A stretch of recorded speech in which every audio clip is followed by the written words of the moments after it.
बहुत समय पहले एक जंगल में भालू का परिवार रहता था। उसके परिवार में भालू, उसकी पत्नी और एक बच्चा था। सभी एक साथ खुशहाली से अपना जीवन बीता रहे थे।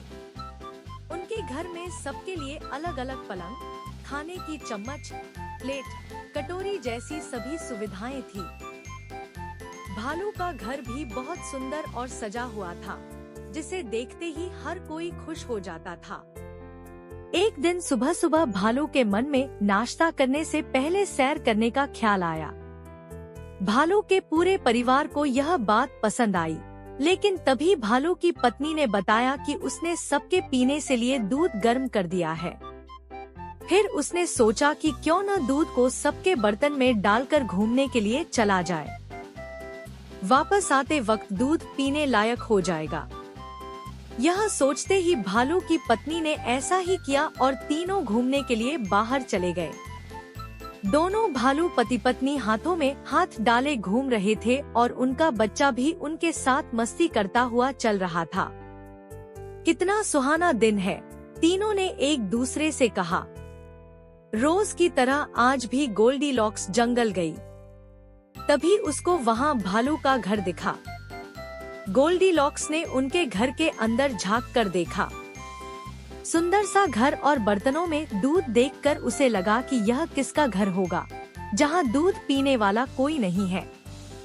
यह सोचते ही उसने दरवाजे पर दस्तक दी और पूछा, घर में कोई है? सूरज की किरणें पूरे जंगल में पड़ रही थी। सब कुछ सोने की तरह चमक रहा था।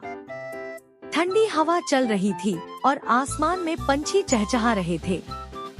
वो तीनों इस नज़ारे का आनंद उठाते हुए मजे से घूम ही रहे थे कि तभी एक छोटी सी तितली भालू के नाक पर आकर बैठ गई। अपनी नाक से तितली को उड़ाते हुए भालू ने कहा, इनकी कितनी हल्की और धीमी आवाज होती है। कभी कभी मुझे यह सोचकर बुरा लगता है कि इनकी आवाज में हमारी तरह दम नहीं है।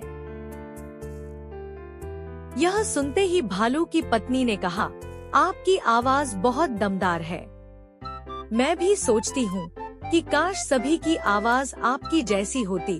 तब भालू हंसते हुए बोला, हा हा हा हा, मेरी प्यारी पत्नी, तुम बहुत भोली हो। शेर की दहाड़ के आगे मेरी हुंकार कुछ नहीं है। ऐसी ही प्यारी प्यारी बातें करते हुए सब घूमकर घर वापस आने लगे। गोल्डीलॉक्स ने भालू के बच्चे का दूध वाला बर्तन उठाया और वहां रखी छोटी सी कुर्सी पर बैठ गई और दूध पी लिया। वह कुर्सी भालू के बच्चे की थी, इसलिए गोल्डीलॉक्स का वजन नहीं झेल पाई और टूट गई। इसके बाद वह कुर्सी से उठी और ऊपर वाले कमरे में चली गई। उसने वहां 3 पलंग देखे। तीनों बहुत आरामदायक थे। वह झट से बिस्तर पर लेट गई और उसे नींद आ गई। तभी सैर करके तीनों भालू घर वापस आए। अपनी टूटी कुर्सी देखकर भालू का बच्चा जोर से चिल्लाया, कोई मेरा दूध पी गया और मेरी कुर्सी भी तोड़ दी। इतना कहकर वह जोर जोर से रोने लगा। गोल्डीलॉक्स को देखकर सभी भालुओं को बहुत गुस्सा आ गया। भालू और उसकी पत्नी ने एक दूसरे से कहा, चलो इसे खा जाते हैं।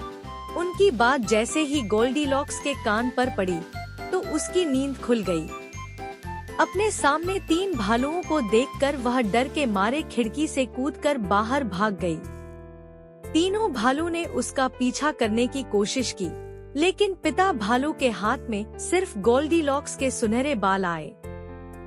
तेज भागते हुए गोल्डीलॉक्स इतनी दूर निकल गई कि भालुओं को दिखाई भी नहीं दी। कहानी से सीख, किसी की इजाजत के बिना उनके सामान का उपयोग करने का अंजाम अच्छा नहीं होता।